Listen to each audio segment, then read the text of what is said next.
In a powerful display of Pan-African pride, President Ibrahim Traoré addressed the world, saying, "To those who still believe that Africa is a playground for empires, hear me now. Those days are over."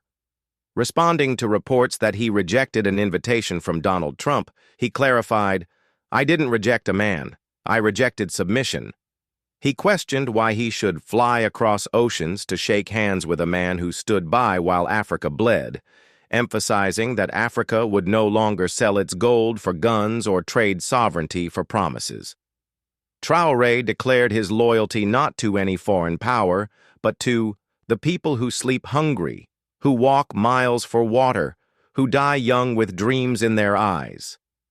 He made clear that while Africa is open to respectful partnership, it will bow to no empire, not to the dollar, not to NATO, not to foreign manipulation masked as aid. "We are not anti-America. We are not anti-Europe. We are pro-Africa," he said. And finally, he delivered the line that shook the world. "You want to know what I said to Trump? I said, 'Thank you, but no thank you. Africa is not your photo op. We're rising, and we're doing it on our terms.'" The room erupted in applause as Traoré raised his fist and walked away, leaving the world with a message it could no longer ignore. After the world reeled from President Traoré's bold rejection, Western media called him reckless, dangerous, and a threat to international diplomacy. But in the streets of Ouagadougou, Dakar, Bamako, and beyond, he was hailed as a hero. Youth marched with banners that read, "Africa is not for sale," and "We stand with Traoré."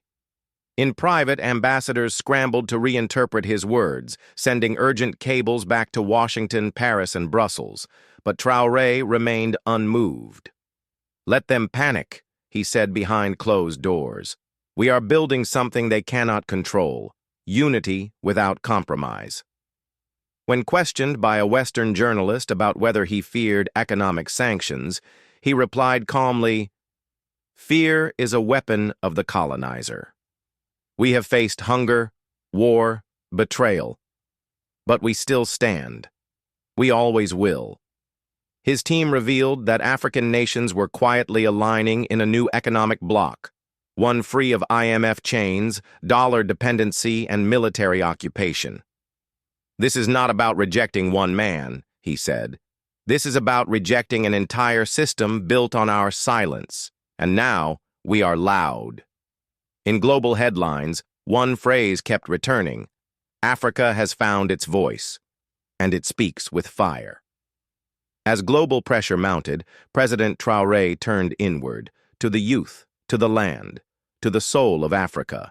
He launched what he called Operation Rebirth, a civilian military initiative focused on education, agriculture, and energy independence. Across Burkina Faso, young engineers built solar grids, farmers reclaimed abandoned fields, and teachers returned to classrooms with chalk in one hand and conviction in the other. Western think tanks labeled it unsustainable, but Traoré replied, "It is only unsustainable to those who depend on us staying broken." Meanwhile, veiled threats came from abroad, offers of aid wrapped in contracts, secret envoys offering security deals in exchange for silence. He refused them all.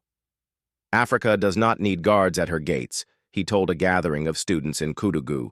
"She needs guardians of her dignity."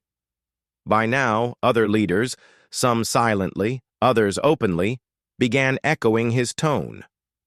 From Mali to Niger, a new language of sovereignty was forming, and in whispered corridors of foreign power, an uncomfortable truth spread. The Africa they once divided was beginning to unite, not in bureaucracy, but in belief. In a dimly lit hall in Niamey, behind guarded doors and without a single Western observer present, 6 African heads of state gathered in silence, each having arrived not with entourages, but with resolve. It was Traoré who spoke first. "We have met with them alone, and we have been defeated alone. Now we meet together, and we rise together." Maps were laid out, not of colonial borders, but of water routes, trade corridors, and cultural lines long ignored. One by one, the leaders spoke, of currencies backed by their own resources, of regional defense free from foreign arms, of universities teaching in native languages, not imposed tongues. Traoré did not dominate the room, but he anchored it. He said, "They call us the Third World, but we were the first, before gold was stolen, before borders were drawn in Europe's cold rooms." A silence fell, not out of fear, but recognition. That night, no agreements were signed, no headlines followed, but something far greater happened. A pact was made in spirit, one that could not be colonized. And as dawn broke over the Sahel, Traoré stood by the window and whispered to himself, The Western response was swift and sharpened. Sanctions were announced within days. Targeted, they claimed, but their impact hit fuel, medicine, and grain. Medhay will not see this coming, but Africa will. From a simple studio in Ouagadougou, with no flags behind him, only the outline of Africa in gold, he spoke directly to the youth of the world. They say we are radicals, but what is radical about feeding our own people? What is extreme about wanting clean water, free education, or peace without soldiers who don't speak our language? He paused, staring straight into the lens. If defending dignity is rebellion, then let us be rebels. If dreaming beyond borders is dangerous, then let the world be warned. We are dangerous together. His words rippled far beyond Africa. In Haiti, students marched. In Palestine, murals appeared. In Brazil, favela youth wore shirts with his silhouette. This is not about one man, he said. It is about ending the age of permission. We do not ask to exist anymore. We declare it. And with that, the feed ended. But something had already begun that no camera could capture. Belief had been planted, fiery, fearless, and irreversible. Behind closed doors at the United Nations, murmurs turned into motions. Some delegates, quietly inspired, pushed for Traoré to be invited for a special address to the General Assembly. Others, threatened by his growing influence, plotted to prevent it. Intelligence memos circulated, coded terms like containment, disruption, and even removal appeared. In Burkina Faso, Traoré's inner circle began receiving subtle warnings. Economic sabotage disguised as financial review, foreign agents posing as consultants, a sudden surge in drone activity over key infrastructure zones. One night, a trusted advisor found a listening device hidden beneath a cabinet in the presidential compound. When informed, Traoré simply nodded. When truth becomes dangerous, you know you're close to breaking something sacred. He did not cancel his plans. Instead, he drafted a speech not just for the UN, but for humanity. Titled The Last Wake-Up Call, it began with these words: "What they call stability was built on our silence, but silence is no longer an option." Meanwhile, rumors swirled of an attempted coup in a neighboring country, backed, some believed, by the very powers who had once smiled in his face. Traoré knew the stakes had changed. He was no longer just a national leader. He was becoming a symbol. And symbols, history had taught him, were feared most when they could not be controlled. The General Assembly was silent as President Ibrahim Traoré took the podium. No grand entrance, no entourage, just a leather notebook in his hand and fire in his eyes. "I stand here," he began, "not as a beggar asking for help, but as a brother returning your gaze." Cameras flashed. Delegates leaned forward. "You call Africa unstable, but who built the mines without hospitals? Who funded wars but not schools? You speak of democracy, yet you armed dictators when they served your interests." The silence in the hall thickened.